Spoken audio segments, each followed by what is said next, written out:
Welcome. We're glad you're here. My name is Eric White. I'm the Adult Services Librarian here at the library. Um, as you may know, the month of November is PEN-demonium, a celebration of writing and storytelling.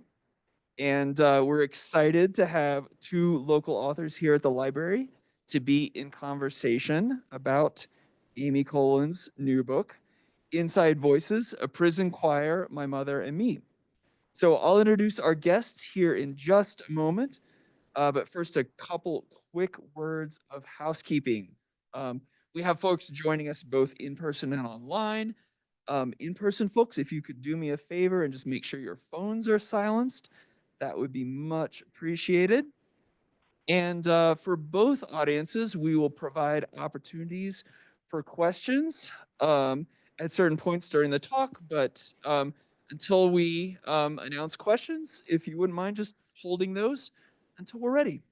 Um, all right, so now for the introductions. Amy Kolen's essays have been published in several anthologies, including Best American Essays 2002. Her work also appeared in various publications, including Orion Magazine, the Missouri Review, Bayou, Massachusetts Review, and the Florida Review, and has been shortlisted in Best American Essays 2009. She holds an MFA in nonfiction writing from the University of Iowa. She sang with the Oakdale Community Choir for 4 years. Amy's had been coming up to Estes Park for about 35 years before deciding to make it home, and her daughter actually learned to walk here. Um, and and, and apologies that I'm like standing here in front of the presenters, just because our camera logistics just made it a little bit easier to do it this way. So now let me introduce our other distinguished author. John Vernon is a novelist, memoirist, and critic whose novels have explored both real and imagined signature moments in American history. Two of his books have been named New York Times Notable Books of the Year, and he has been awarded 2 National Endowment for the Arts grants. His work has appeared in Harper's, Poetry, the Paris Review, American Poetry Review, The Nation, the Los Angeles Times, and many other magazines, journals, and newspapers. Um, John was a summer resident from 1970 to 1999, and then a permanent resident after that. So at least 25 years. um, he built a house here in Estes in 1978 that he still lives in. All right, so I'm going to turn it I over. didn't build it myself, but I Oh, did, I okay. did. How, with your own I- hands? Well, come on. All right, I'm going to turn it over to John, who's going to say a little bit more about Amy and get us started. Good, thank you. Can you all hear me? Okay, good. I may be repeating some of the things that Eric just said, but I'll go through them fairly quickly.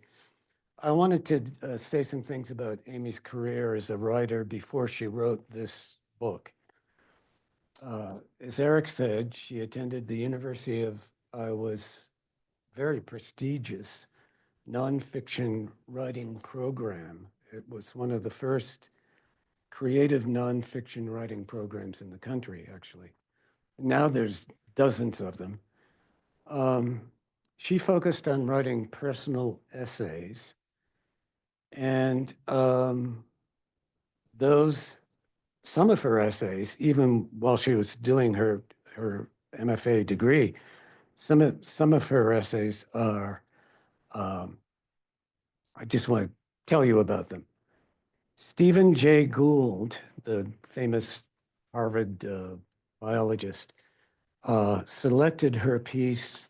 It was simply titled Fire, for inclusion in the Best American Essays anthology in 2002.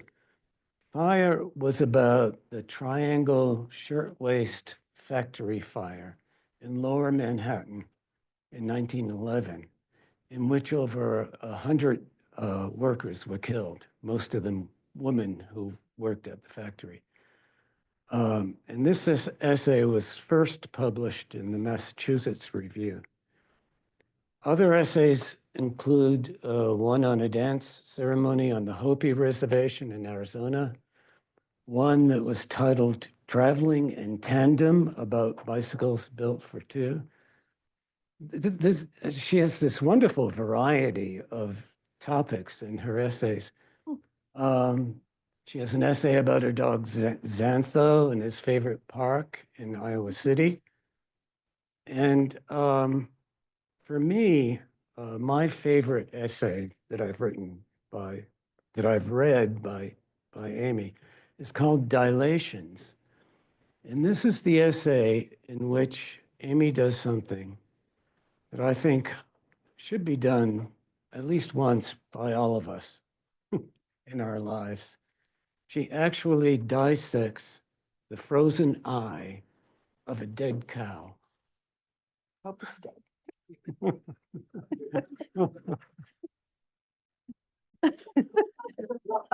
Alive.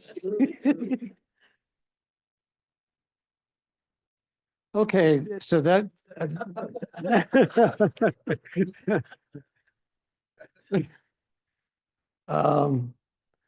I think that's all I have to say for now, Amy.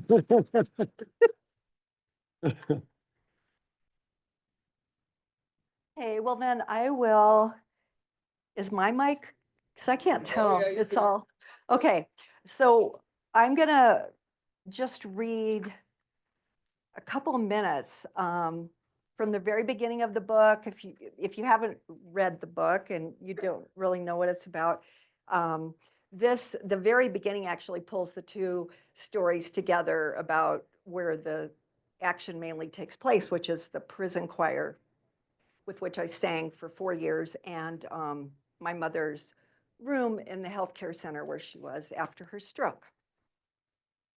Okay. I practically skipped from my car to the entrance of Oakdale Prison, a medium security men's correctional facility near Iowa City, Iowa. After 5 days of lugging a large satchel filled with information about my aging mother's deteriorating health and water and snacks for both of us during the long, enervating waits with her in the hospital, I carried only what fit into one pocket, my driver's license. That was all I needed to allow me into the prison and weekly choir practice. The only other item, my folder with choral scores, I held in my hands. Buoyant as a helium balloon, responsible for nobody but myself, I sailed through the heavy front door of the prison as I'd sailed through it for the past 4 Tuesdays, ever since joining the Oakdale Community Choir, a month before my mother's massive stroke on a dazzling, cloudless October day in 2012. I thought I'd have to miss rehearsal because earlier I was at her bedside in the hospital, anxious to catch the neurologist on his afternoon rounds and get details on her MRI. But when I was told he'd already seen her that morning, I decided to leave. My mom, Lillian, was asleep and under the watchful eyes of a nurse. I said I'd return later that night and fled to the freedom of the prison. Of course, I was aware of the irony. I was aware of the layers of cement walls and barbed wire and the complicated histories of my fellow singers doing time inside. But what I was most aware of was this. For the next 2 hours, I wouldn't have to concentrate on anything but rehearsing for the concert the choir would perform in just 8 weeks. I needed this. I needed a break from the woman I cared for and our difficult past. And in order to hold up my place among the altos, I needed to escape into song. So,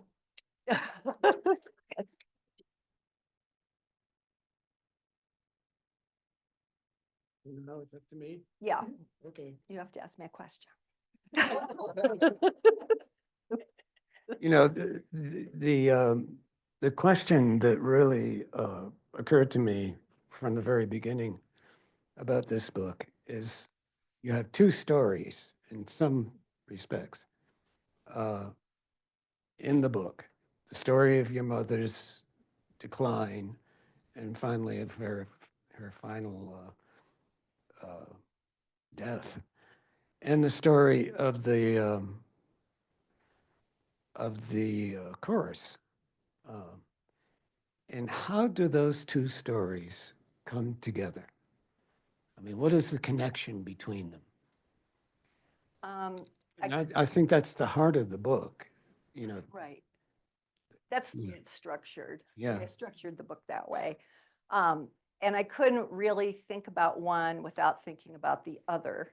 Um, my experience with my mother was such an extreme one that I knew I would be writing about it at some point. Because I guess that's what I do, vampire, my family stories. And uh, and because I joined the choir just a month before her stroke, the connections between the two just kept percolating, it just happened. And so just to make sure it's clear, my mother was in Oak Knoll retirement residence, okay? And after her stroke, she was in the health center of Oak Knoll. And I was singing with the Oakdale prison community choir. And from the very beginning, like a friend said to me when I told her I was singing with the Oakdale choir, she said, "Oh, that's so nice. You're singing with a choir. You're singing with your mother in a choir." And I was like, but that's an easy mistake because, both have the same number of letters, the same number of syllables. They both start with oak. They both have a landscape element incorporated into the name. And so that was a connection that I just, boop, there it is. I could really get that one right away. But then the connections, the parallels just kept popping up. Both are obvious. The prison and the health center are both obvious places of confinement for the residents. And in both places, the residents are really vulnerable. And in both were places that I was happily an outsider. And in both places, I had to always look on the bright side, just bring my best self, which isn't such a horrible thing, to bring your best self forward. But I had to be really conscious of that all the time. And which meant I had to really think before I opened my mouth. And I had to be present in both the prison and in the health center. And in both places, music really filled the gap between me and the insiders. Like my mom, when my mother's physical or music therapist came, when she was in hospice, she had music therapy as part of the program.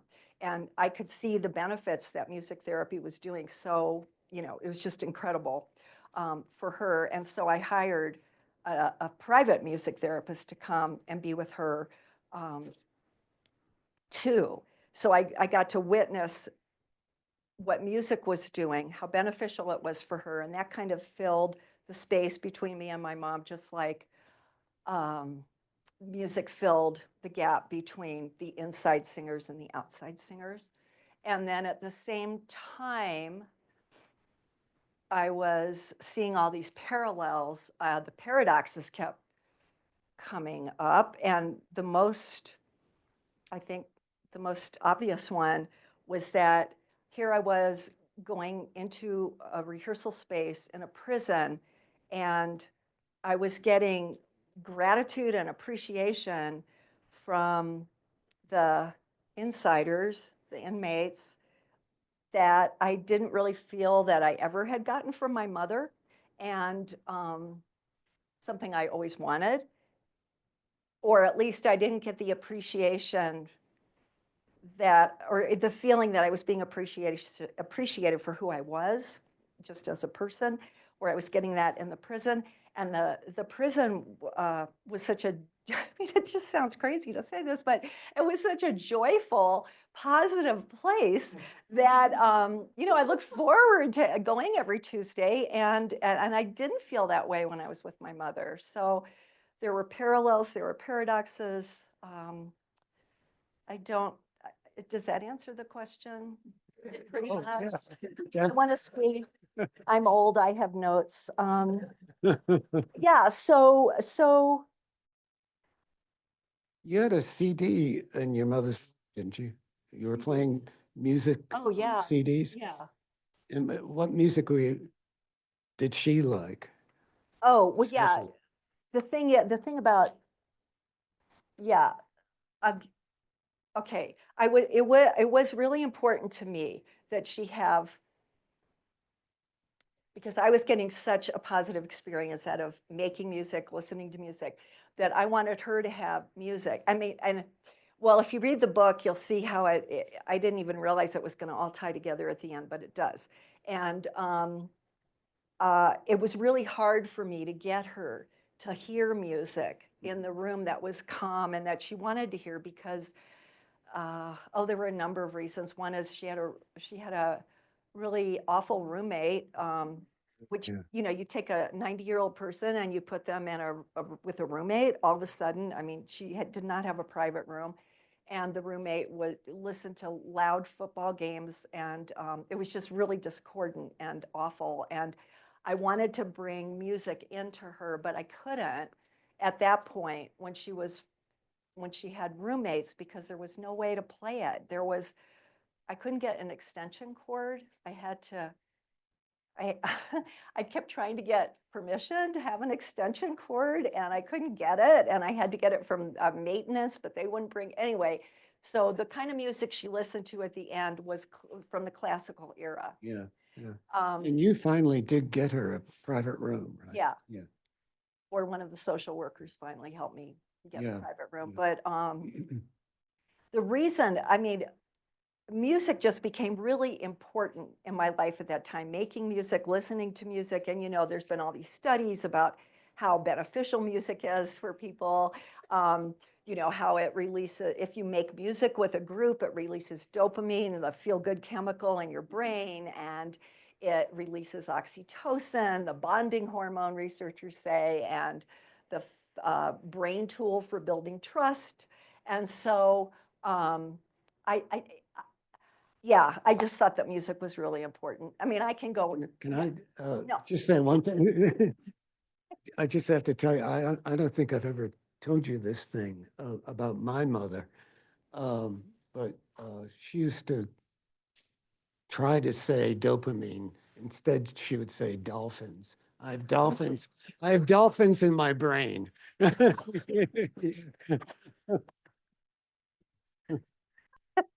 Was that when she was not well or? She was trying to remember what the doctor had told her, Oh, you know? okay. No. Yeah, well, whatever, dolphins, dopamine, you know, it makes you feel good. And so when the first, when I, what I just read, when the first section, you know, when it opens up, I hadn't had many rehearsals yet with the choir, but I had enough to understand the positive uh, responses my mind and my body were getting from singing with this group. I mean, it was just amazing. And I had never sung with a group before other than in, you know, like in grade school or junior high music class or something. And I'd never been in a choir. And these kinds of responses I was having were very welcome during this pretty fraught time with my mother. And I just want to say something more about the music. It's not just, you know, listening to nice music, but the lyrics um, were became very important to me. You know, I'm Jewish, and the first rehearsal I had with the choir, it seemed like there were a lot of religious songs in there, and I didn't know if I'd be comfortable after that first rehearsal sticking with the choir because I don't know if I was comfortable singing those songs. But I finally realized that the lyrics uh, I was thinking of the song of the prayer of St. Francis, you know, spoke to um, supporting and comforting others and, you know, peace and all that. And that hardly seemed divisive to me. And it didn't seem relegated to any particular religion. So, and I tried to internalize all this when it came to interacting with my mother too. Hmm. Is there anything else? Oh, yeah. This, I don't know. there's plenty of things. Yeah, I just didn't know Do if you it want to was- talk about the Kathy Bradley? This is part of the book. Yeah. Somebody's laughing. Somebody read the book. Kathy Bradley. Yeah, yeah, yeah. So, yeah, very happy. So just talk about how Kathy figures and Well, how did she figure in you becoming later on a writer? I mean, first of all, tell the audience what we're talking about first, Kathy Bradley. okay, Yeah. so if you haven't read the book, Kathy, I know you're going to want to read it now.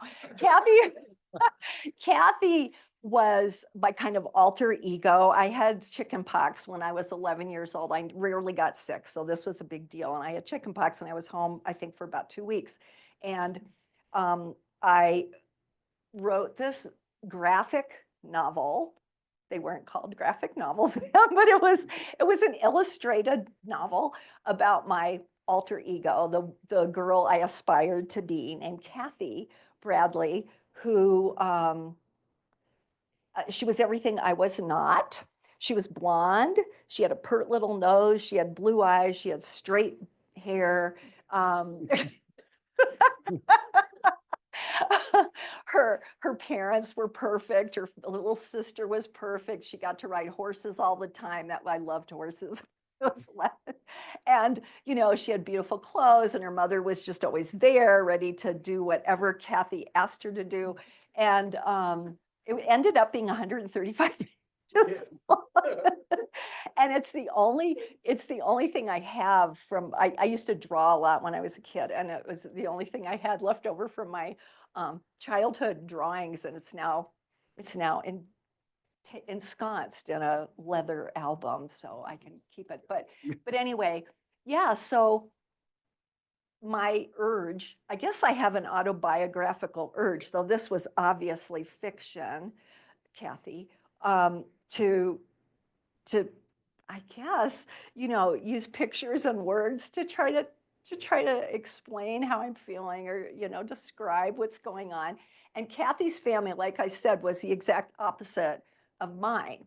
And I think it was at that time, when I was 11, so I became aware of these kind of undercurrents of, I don't know exactly what to call it. Not maybe hostility between my parents, maybe. My mother was frustrated and angry. My father would be sarcastic and withdraw. And Kathy's family was always, involved in all these activities. And so that's how that manifested. It would just manifest, I guess, the creative autobiographical urge is what that was all about. Good. Any other questions? Well, you and I did discuss this, the title of the book, the Yeah. very title, Inside Voices. Yeah. What does that, why did you choose that title, and what does it mean to you? It's very similar to the title of the film you're going to see after this is over, called The Inside Singers.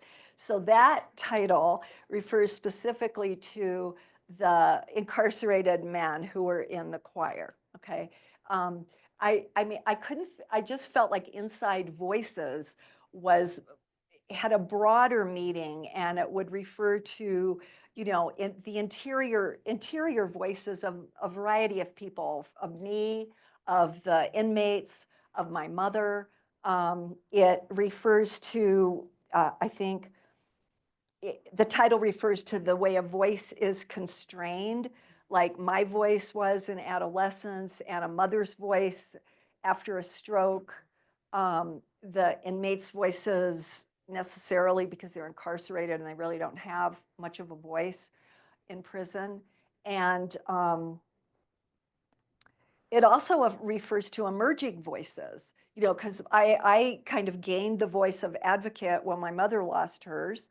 And as you'll see in the film and as in my book, the inmates also, their voices emerged when they were given the opportunity to express themselves in writing, actually. And I'm just going to do a little sidebar here. There was a writing component to the choir. Okay, we had, and there's a former choir member here who can back me up on this. There was a writing component to the choir. We got writing prompts each week. And if we wanted to, we would take them home and we would respond to the prompts. And ideally, insiders would exchange with outsiders their responses to the prompts. And in those prompts, the men, I feel, allowed themselves to be very vulnerable in making their feelings known, because typically they weren't able to express themselves. And I got to know certain people through their responses. And I also got to know them. This was also another writing component where they would give introductions to songs that we would perform at the concerts that we had. And another little sidebar, we had 2 concerts a year, one in the spring and one close to winter. And one concert was for the inside singers, for the inmates who were incarcerated at Oakdale, and then for the staff of Oakdale. And then the other one was for invited guests from the public. And for those concerts, the inmates would often write introductions to songs that they'd written or songs that were well known, like I Heard It Through the Grapevine, or anything you could think of that we sang. And other outsiders also gave introductions, but when the inside singers had introductions, they often wanted to work with somebody on those intros, and I would work with them one-on-one. And so I'd learn a lot about, I really would, about, because because conversations had to be, they're not prescribed, but they were a little restrained. But in working with people one-on-one, you really get to learn a lot about them and why they like this particular song. And in fact, one of the most rewarding things about being in the choir was working with certain people one-on-one with their songs. And there was one man in the book, his name is Leon, he had pretty low self-esteem, and he wrote an introduction to Down to the River, that theme song in the Kolen brothers movie. And what happened was Mary Cohen, who's the director of the choir, gave me one day 4 sentence fragments on a piece of lined paper and said, Leon wrote this in response to the song, why is it important to me, and why do I like it? And there were these sentence fragments, and I took them home and I started to compose, like, tell me more type questions, not intrusive questions, but just like, tell me more about this, and brought it back to him the next week. And we would have time to work, or time to talk informally before the formal choir practice began. And we worked on this song, and we worked on the questions, and we finally wrote a really nice introduction together. And when he gave this introduction, this was the first time he'd ever talked in front of a group, he'd never had his voice heard. And he gave this introduction, and it was beautiful, and people responded well to it. And his confidence surged so much after that because he'd been heard, and he decided he wanted to join. There was a songwriters workshop, and he wanted to join that, and he wanted to write songs for his kids, and he was talking about going to junior college after he got out. And so just for being heard. So the word voice was just really important. I think that's why. Yeah, good. Yeah. So the emergence of, you get agency in song. So it talked about constricted voices, and it talks about emerging voices. Yeah. Great. Eric, is it time for questions from the audience? Howdy. So we'll take a few questions. I'll just say for our in-person folks, I'll come to you with the mic, so that the online folks can hear your questions as well. And for online folks, if you just want to put your question in the chat, I will do my best to alternate between our two audiences.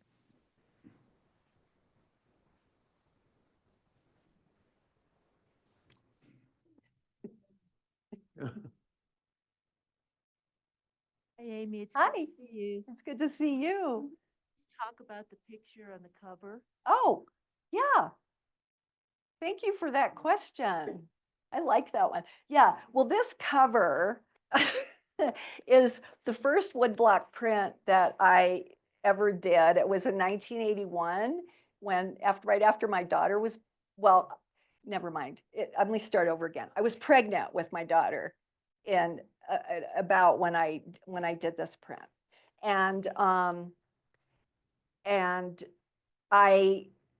I wanted to, because this is my book and, it's a mother-daughter kind of thing too, along with other issues that are in the book. So I wanted to have this on the cover. It was kind of stark and I liked that. And, it can kind of be whatever you want it to be. I mean, I've had people ask me like, what does it mean? And they say, well, one person thought, there's like this woman and her body's on both sides of a divide. And yeah, my body was, I was definitely between two worlds, the prison and my mother for 15 months. And so I kind of like that it's abstract-ish and that, just like good personal essays, I give you my story, you get yours or part of yours, that you can just do, whatever. But that's what it is. Yeah. Thank you for that. Jody?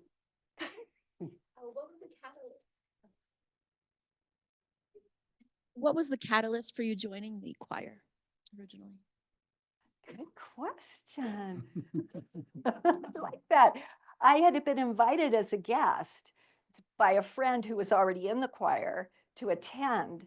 And I was so blown away by what I saw as far as the camaraderie between inside, outside singers, with everybody so attentive, looking at Mary, the director, and swaying their bodies and just really getting into it.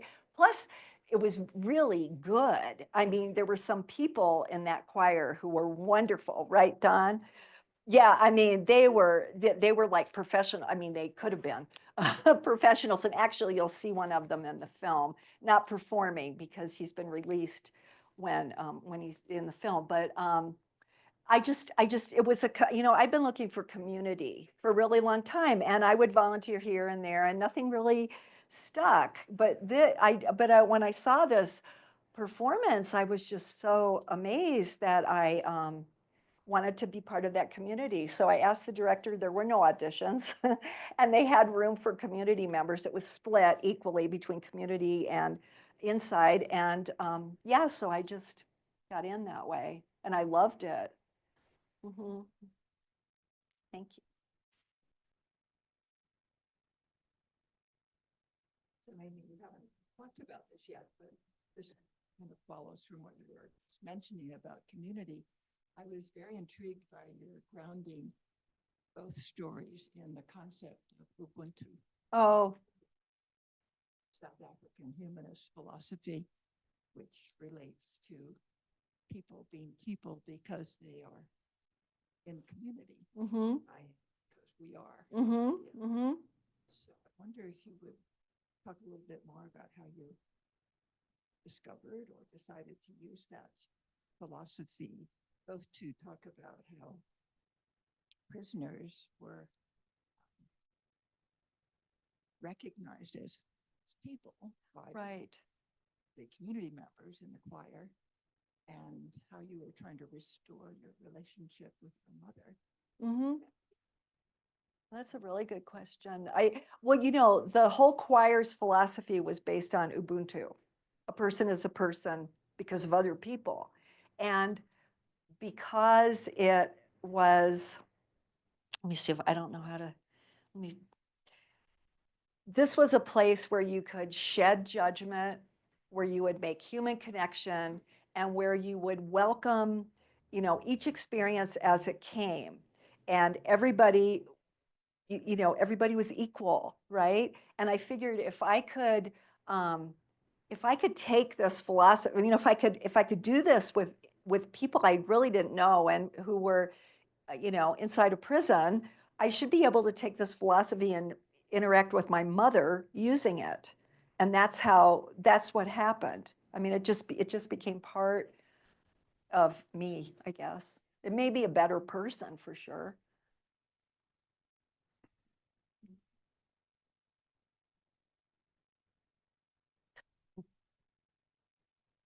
I was just wondering about the time that you had this experience and then the time when you wrote the book. It was quite a bit of time later. Yeah. And you were wondering what went through your processing from the traumas and the joys to come out years later. Yeah, you're right. I mean, there's a huge time space. My mother died in 2014. So this book's published in 10 years later. And I started working on it maybe I had notes because of, like I said, all these parallels and connections that kept popping up. I knew I would do something with it, with my mother's experience, but I didn't realize how closely the choir would figure into it.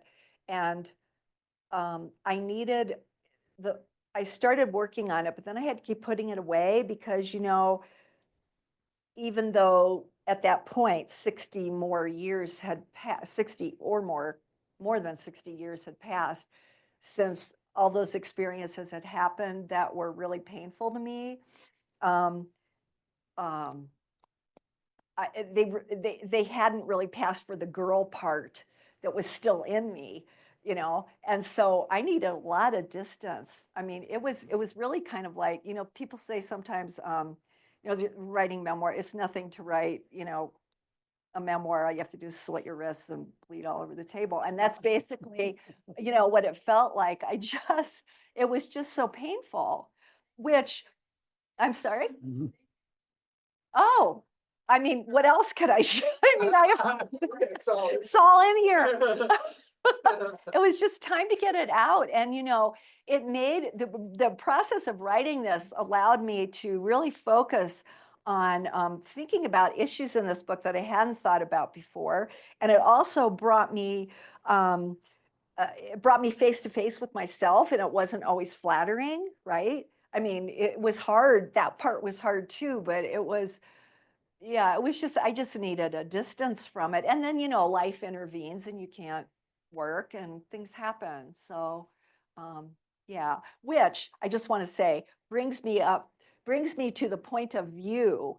In some of these places, I change from I to she or to the girl, etc. And that was a whole distance thing because the way I wrote it in the first draft was third person, but a bit to keep so I could do it. And then when it came time to doing the final draft, I just kept it in because that's how I felt. I mean, still. So, yeah, you're welcome. Thank you.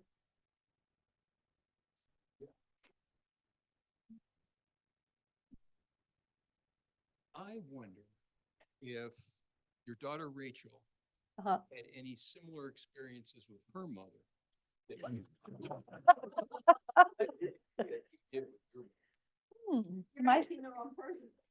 You might have to ask Rachel. But I don't know, Michael, what do you think? I would just say, I tried to be aware. I certainly never, well, adolescents need to have conflict so they can leave. right. So it's got to be conflict. Oh, there was totally conflict between Rachel and me, but it wasn't anything. It was always constructive. I would never diminish her, or I would always listen to her, she was a person and I respected her. Yeah. I mean, that, I was, Yeah, so there's a break. yeah, I Because mean, a lot of obvious, People have real trouble. no, I was pretty aware that I don't want to do the same thing to her. I think a lot of what was going on between Amy and Rachel was Amy realized that didn't want to do what her mother had done. And she used it kind of as a reverse role model. Yes. And I think it really helped you a lot with the parenting. Oh, good.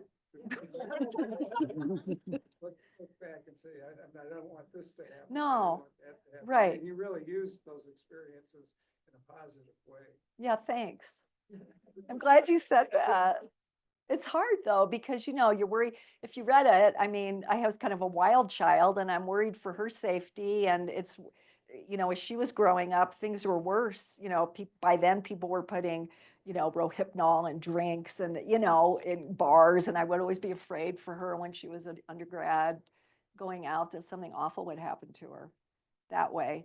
So in that way, maybe I was a little over helicoptering, but no, other. But criticizing her Yeah. perhaps her behavior. No, I never did that. No, I never criticized her like that.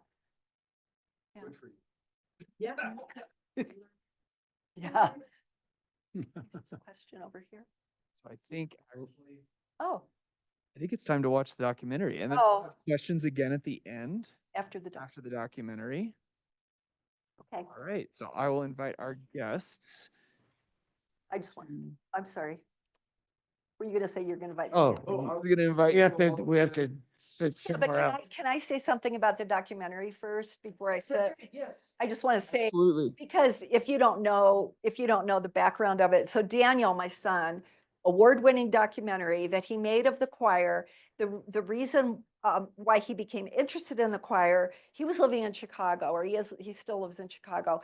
And when he found out I was singing with this choir, he says that he was concerned about his mother being with convicted felons, I guess. And he wanted to see for himself what it was all about. So because we have these guests can come to the concert, so I invited him to the concert. He came. He was also blown away by this experience of, I mean, he would say that he went to sleep that night. He woke up thinking about the concert. Usually he would just go to performances or whatever. He wouldn't think about them much afterwards, but he kept thinking and thinking about this. And he makes films, and so he wanted to make a documentary about it.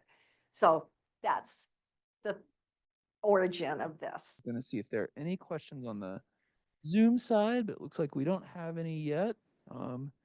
Online folks, feel free to submit any questions you might have through the chat. Yeah, who have we got? We got any questions here?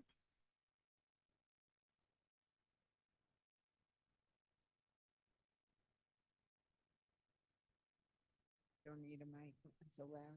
But anyway, you mentioned it was a great film, really a great film.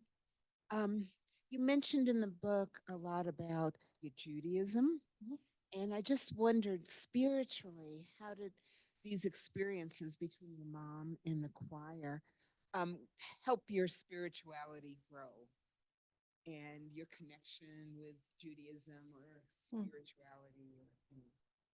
How did you grow? Let me think for a minute. I don't, I just, let me just, I just want to say something that my husband, Michael, commented when he read the book and he finished reading it. And we've been married like 51 years, more than that. And he commented, "You're Jewish." Like, hey, I mean, he knew, of course, we're both Jewish, but I guess there were parts in the book that, I mean, I didn't even realize. It's so weird. I mean, well, there's a part in the book, right, where, the rabbi just kind of materializes in Oaknall there to give Vespers. He does this, like, I don't know, once every 5 months or something, and he just happened to come in right after my mother died. And I just happened to be getting some hot water for tea because Michael had come and he was with my mother's body and I felt like I could leave. And when I saw him, I told him what had happened, and he said, you know, don't let Lensing's funeral, that's the funeral home that we were contracted with, don't let them take her body away. I'm going to come up and say prayers.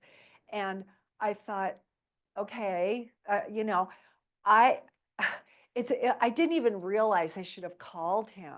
When my mother died, they were members of the synagogue. My children had been bar and bat mitzvahed. I mean, I knew some things, but I just didn't think about that. And so once that whole thing started happening, I mean, he came, we said prayers over the body, over my mother's body, and I used the word sanctified. His prayer sanctified her passing. And then Michael would read these words. I mean, I guess those words are weird in a way. I mean, I don't even know what they mean anymore, because I mean, there's a word, sanctified to me meant something, but I mean, maybe it means something else to somebody else. It just made the whole experience more sacred. So I'm going to say that word.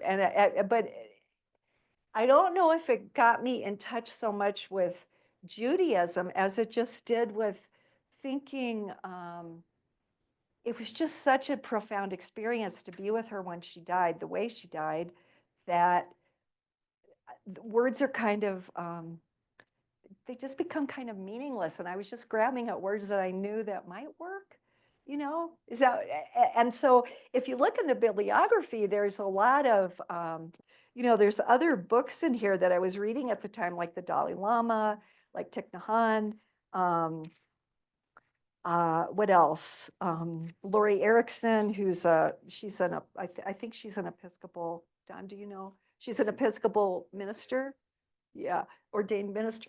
And so I was reading these other kinds of books, and just to get, Native American, Joy Harjo, Linda Hogan, they all gave me something. I was just kind of a sponge at the time.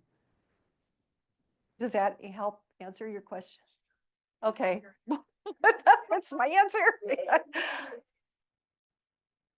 No, not that I know of. Yeah. All right. We have a comment and a question from the Zoom side. Linda says, beautiful documentary. Enjoyed this in your presentation so much. Thank you. And then Beth asks, can you talk a little bit more about why the program was not restarted after COVID ended? Well, the warden who you saw being interviewed, Jim McKinney, he retired, right? And then the new warden came on board, and the new warden was not, he didn't think the program was, I don't even know, there was an email that, I can't remember the exact words, but he didn't think they could support it. They couldn't support that program. But the choir, I should say, and Don, my friend Don, who was in the choir and now lives in Longmont, correct me if I'm wrong, because you were a charter member of the choir. Yes. Yeah, 2009. So what happened, I think, was that the choir began all the other volunteer programs that came about in the prison, right? The songwriters workshop, the writers workshop. Go ahead. Oh, hi. Oh. So is Alternatives to Violence also gone? Oh my gosh. I think the precipitating thing was a nurse and 2 guards were killed in Anamosa. Okay. That they said nobody's coming in. So are there no, I mean, I was under the impression that there were Bible study groups going on in the prison. So there are, okay. And maybe I don't know if I don't know exactly. I'll acquiesce to what you said, but I mean, I just heard that it just wasn't, they just didn't want to do it anymore. So the writers, they had a job club to help inmates do their resumes and things so that when they got out, they would have that ready to go. I just heard that, everything but Bible study was not allowed anymore. But I didn't know, I mean, the killing, yeah. Okay. Okay. Okay. Let's see, I'm gonna cross over to this side of the room. Amy, the book is about mother-daughter relationships, and we talk about mother-daughter relationships. But apart from being an extraordinary documentary, it is your relationship with Daniel, Yeah. and which I think is amazing in terms of what it shows us in terms of your relationship with him, that he did this. But could you talk a little bit about your relationship with Daniel and how the documentary figures into that? Yeah, that's a good question. Again, it's such an obvious thing. He was working on this documentary while I was writing this book. All sorts of life changes intervened in between. So he started working on the documentary, I think, in 2015 and just finished it this year. And it, I just think it was interesting that he was working on something so close to what I was working on. Neither of us really shared. I mean, he never read the book before it was finished, but I just think we just had I don't know, we were just tuned at the same time to certain issues, like social justice issues, that kind of thing. And, he had worked for various production companies, maybe, I think you can correct me if it's CNBC or some, he did a crime drama series for some company. I can't remember. History Channel, there was maybe, and there were a couple of channels, but what they focused on in those films were, the scandalousness of everything and the horror of the crimes and the bloodiness of it and this and that. But he didn't want to do that for this. I mean, I didn't want to have anything to do with talking about what, offenses these men committed. And he didn't want to do that with this film. He wanted to do what Mary, the director, said, which was to uplift and not bring down and try to encourage and that kind of thing. So he did not focus on the crime aspect of it either. And I think we were just, I don't know. I mean, I can't quite explain it, but I think it's cool that it, mother, daughter, and then my son was doing the same thing at about the same time.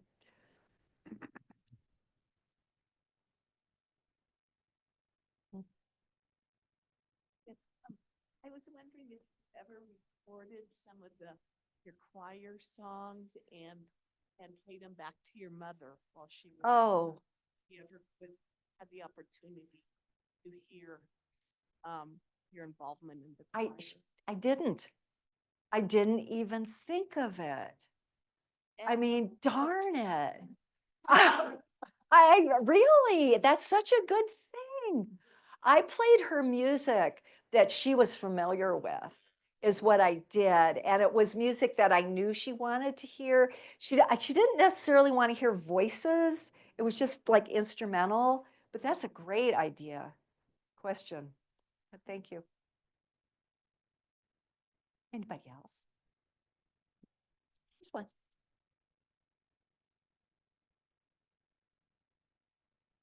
Would you mind talking more about the music?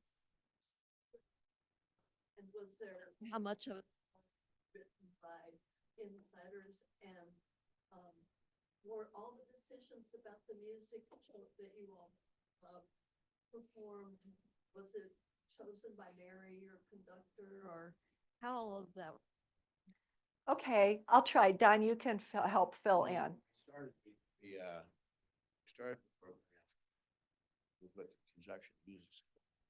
Dr. Kolen was there, and Steve Swanson was there. His voice transferred there. But the first she picked songs, but as the workshop developed, pretty soon half the songs were by the insiders, mostly insiders, and I was there from 2009 until 2015 when I moved. Right, then it started. Yeah. But anyway, we were on a couple years after that. No, I started in 2013. When did you prepare? Well, we moved here permanently in 2017, so my final concert was 2017, actually. Yeah. Anyway, now that the Bedside guys were great, and it was very moving to watch that. It's people, I haven't seen this film. So, and only having like 3 or 4 people pass. Yeah, right.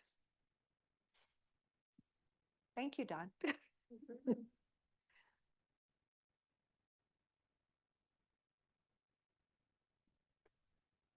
We'll take one more question. Hi, Amy. Hi, Jude. What is next in the works for you? Do you know? Yeah.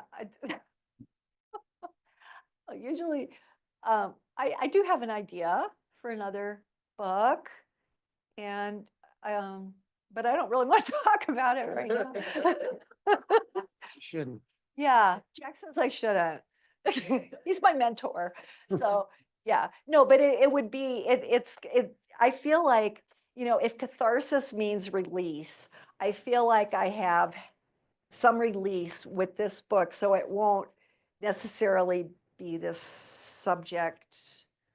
It won't be, it probably won't be anything terribly, terribly painful.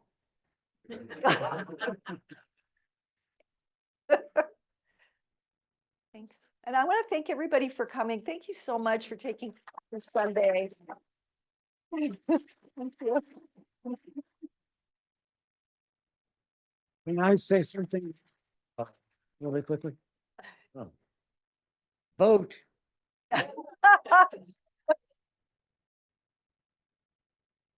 All right, everyone. I want to thank Amy and John. I want to thank Amy's son Daniel for the documentary and for helping me get that helping me make that a part of today's presentation. We'll have book sales and signing after the talk. I want to thank our partner, McDonald Bookshop, and thank you, Nicole, for coming out. I want to thank the Estes Valley Library Friends and Foundation for supporting everything that we do. As a quick reminder, it is PEN-demonium. We will have a workshop, a 2-session workshop on short fiction writing. That's flash, sudden, micro fiction. It goes by those different names on the 11th and 20th. We will have publishing pathways about different ways to get published on the 24th. And then finally, tomorrow is actually our first inaugural session of a monthly writing group that we're going to have here at the library. It's all genres. We'll do a creative exercise, and then folks can bring their work and share it and get feedback from the group. So I'm really excited about that. And then finally, in keeping with some of the themes here, every month we do a book club called Book Club for Mortals. It is a book club about end of life and our shared mortality. But the books range from the funny to the philosophical to the serious to the practical. That's the second Thursday of every month at 10 a.m. I'll be sending out an email with a survey to see what you all thought of today's program, what we did well, how we can improve. Praise for Amy and John and Daniel.